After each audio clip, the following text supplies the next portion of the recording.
सरल निवेश India. Video शुरू करने से पहले एक बात की सलाह हम देना चाहेंगे। हम ना तो सेबी रजिस्टर्ड एडवाइज़र है और ना ही किसी एडवाइजरी या किसी ब्रोकिंग फर्म से कोई हमारा संबंध है। यहाँ पर दी गई जानकारी सिर्फ एजुकेशनल पर्पज़ के लिए है और इसे निवेश की सलाह के तौर पर ना लें। भारत में भारतीय रेलवे की 5 कंपनियां लिस्टेड है। एक है राइट्स, दूसरी है IRCTC, तीसरी है रेलटेल, चौथी है IRFC और पांचवी है रेल विकास निगम लिमिटेड। तो जैसे ही IRCTC मल्टी बैगर बन गया तो मार्केट के गलियारों में ऐसी खबरें घूम रही है कि IRFC या रेल विकास निगम लिमिटेड दोनों भी क्या मल्टी बैगर बनेंगे। क्या इस पर जो कुछ महानुभावों ने 2000 रुपये का टारगेट दिया है, क्या वो ये टारगेट अचीव कर पाएंगे? आज का ये सवाल है हमारा।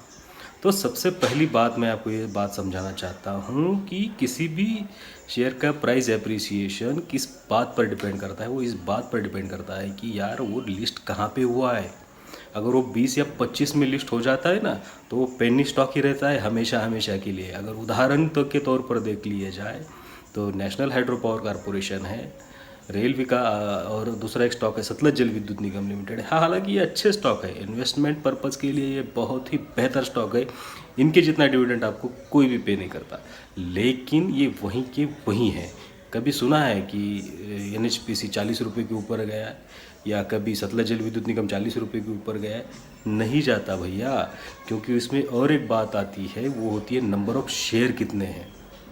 ठीक है, IRFC में भी वही लोचा है सबसे बड़ा कि नंबर ऑफ शेयर कितने। और IRFC का जो सेक्टर है, वो जो सेक्टर है वो फाइनेंशियल सेक्टर है, वो भी रेलवे का लिमिटेड सेक्टर है। दूसरा है रेल विकास निगम लिमिटेड, उसका इंफ्रास्ट्रक्चर सेक्टर है, लेकिन वो भी सिर्फ रेलवे का ही है, वो कोई जनरल इंफ्रास्ट्रक्चर नहीं है। तो इंफ्रास्ट्रक्चर बुक वैल्यू के हिसाब से चलेगा, फाइनेंस सेक्टर भी बुक वैल्यू के हिसाब से चलेगा। लेकिन आप अगर IRCTC की ग्रोथ IRFC में एक्सपेक्ट करते हैं तो बिल्कुल गलत बात है भैया, क्योंकि सर्विस सेक्टर है। IRCTC का जो आता है वो सर्विस सेक्टर आता है। सर्विस सेक्टर में आप एक्सपेक्ट कर सकते हैं कि बुक वैल्यू से 20 या 25 टाइम्स शेयर की प्राइस है। ITC की बुक वैल्यू कितनी है? 8 रुपये, प्राइस कितना है? 200 रुपये। हाँ हाँ, भी वो भी इसी टाइप का आता है कि वो एक ही प्राइस पे स्टक हुआ है। लेकिन बात अगर IRFC और रेल विकास की जाए, हाँ, रेल विकास में कुछ कुछ मूवमेंट आ रही है। वो इसलिए आ रही है कि गवर्नमेंट ने उसका डाइवेस्ट किया है, उसका जो शेयर है गवर्नमेंट ने वो लेवल पर आके मतलब OFS के ज़रिए गवर्नमेंट ने अपने शेयर बेचे हैं, तब जाके यहाँ पे मूवमेंट आई है। लेकिन IRFC में अभी भी मूवमेंट वो बाकी है। IRFC में अभी भी OFS निकलना है। तो इसमें किसी की बात सुनकर उसमें बहुत बड़ी क्वांटिटी लेकर घुसना नहीं है। और दूसरी बात, किसी भी मार्केट के 2 पहिए होते हैं, एक होता है ट्रेडर, दूसरा होता है इन्वेस्टर।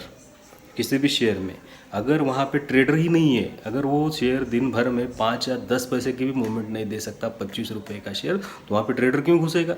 और अगर ट्रेडर नहीं घुसता है तो वहाँ पे प्राइस अप्रिशिएशन आप कैसे एक्सपेक्ट कर सकते हैं? नहीं कर सकते आप। हाँ, इन्वेस्टमेंट पर्पज़ के लिए, सिप मोड के लिए आप इसे मंथली बेसिस पर या जो कुछ आपका सिप का टर्म है उस बेसिस पर आप इसे थोड़ा थोड़ा डाल सकते हैं। FD से बेहतर रिटर्न ये शेयर आपको देंगे। मजबूत शेयर हिलेंगे नहीं, बिल्कुल भी नहीं हिलेंगे, और ना ही आपके पोर्टफोलियो को हिलने देंगे।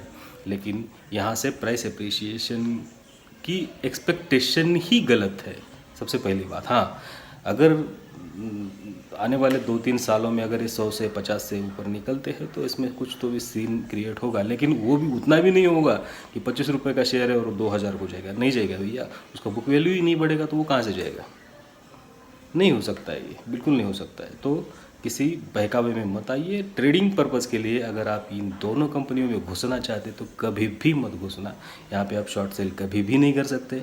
अगर हाँ, आप कुछ अच्छा एक्सपेक्ट कर रहे हैं इससे इन्वेस्टमेंट एज ए इन्वेस्टमेंट, तो ये बहुत ही अच्छे शेयर है। और पहले भी जो दो बताया, NHPC है, सतलज जल विद्युत निगम है, बहुत अच्छे। लेकिन यहाँ पे प्राइस अप्रिशिएशन आपको एक्सपेक्ट ही नहीं करना है, नहीं होगा वो।